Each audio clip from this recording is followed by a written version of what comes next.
So a few weeks ago, I was meditating in my usual fashion, and I began to get this new idea, which was so weird that I immediately shifted into, this is not the truth. This is not a transmission about the nature of reality. This is a plot for a science fiction novel that I should write, and tried to hold that as the defense. That was my shield against the onslaught of this thing.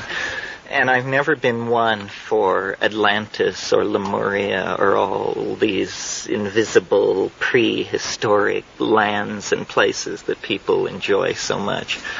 But I was told a very funny thing, which I will share with you. It's a funny idea.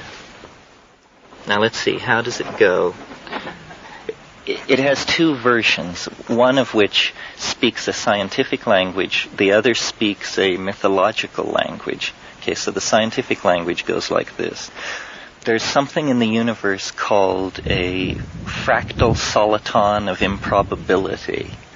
This means it's a unicate event. It only happens once in the lifetime of a universe. You can think of it as a wavelength with one wave. That's why it's called a soliton. And if one of these things move not in ordinary three-dimensional space, but in some kind of much higher spatial manifold, and when they collide with a planet, or when one collides with a planet in a universe, the time stream of that planet is divided, and two copies of the entire planet spring into existence without either having any knowledge of it. It just is something which happens. So this voice was telling me that this had happened to the Earth, and that this was the secret that we were all striving to understand, was that an event in the past had actually divided our time stream, and that a twin of this planet had come into being in another dimension. Okay, so that's the scientific explanation of it. So the mythological explanation was that the universe, it's Gnostic, that the universe is the creation of a demiurge, not the highest expression of divinity, but a kind of demon, a fallen creature, and that this demiurge was able to coax itself into being and actually incarnate into history as a human being, and that when this happened, this was then the mythological expression of the fractal soliton of improbability. And when it happened, the time stream split. The universe is the creation of the demiurge, and the demiurge impelled itself in the form of an individual. Right. And this is sort of, Waited a long time. When you're a demiurge, who can hurry? Okay, go ahead. Okay, so the time-splitting event had to do with the career of Christ, who was an extraordinary manifestation of energy in the historical time stream, not to be confused with a Buddha or a Mohammed or a Zoroaster, who were great saints. And it was something else. It was, in some sense, what it claimed to be, but in some sense. Okay? So now, at the moment of, and you can choose either the Immaculate Conception or the Resurrection, depending on which side of the bed you got up on today. But at that moment, the time stream split, and this other place came into being without having any awareness that, and they were identical at that moment, these two worlds. Now, Christ had no children. So, what I forgot to say was that the event, the fractal soliton of improbability, has this quantum mechanical half charge, so that in one of the universes it happens, in the other universe it doesn't happen. And so everything about these two worlds was the same, except that in one of them the Immaculate Conception had not taken place, or the resurrection had not taken place. Now, because Christ had no children, in the world in which he was absent, it was not a genetic line which was missing. It was an ideological line which never received expression.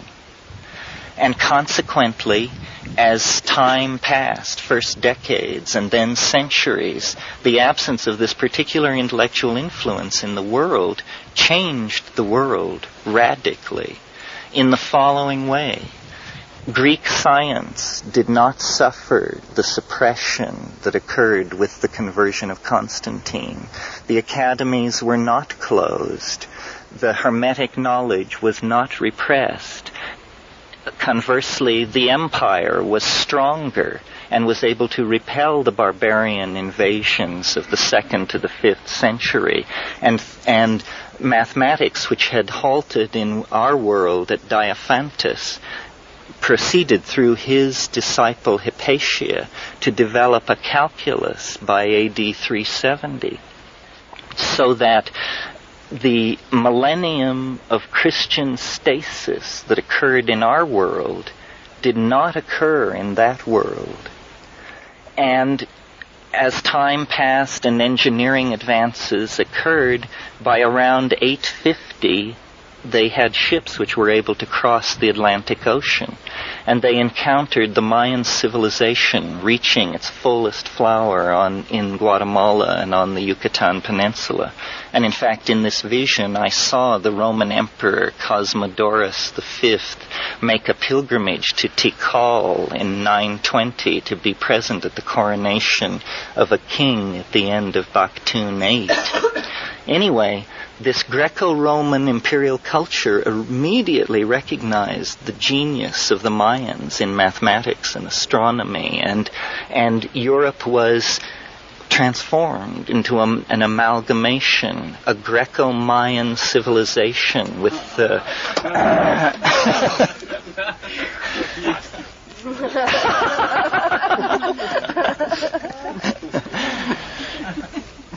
So let me see.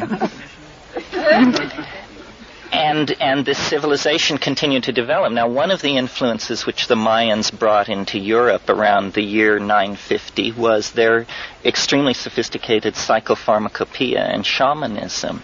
And this mated with Neoplatonism and Hermeticism, so that rather than science developing as it developed in our world, a kind of magical psychopharmacolytic technology of thought and understanding was what was developed over the centuries. And then in later centuries before it happened in our world, they contacted the Orient. And the Sung, the dynastic influence of the Sung, poured itself into the creation of a global civilization, such that by around 1200 AD, they were able to land on the moon and create a cybernetic global civilization similar to the kind we have now.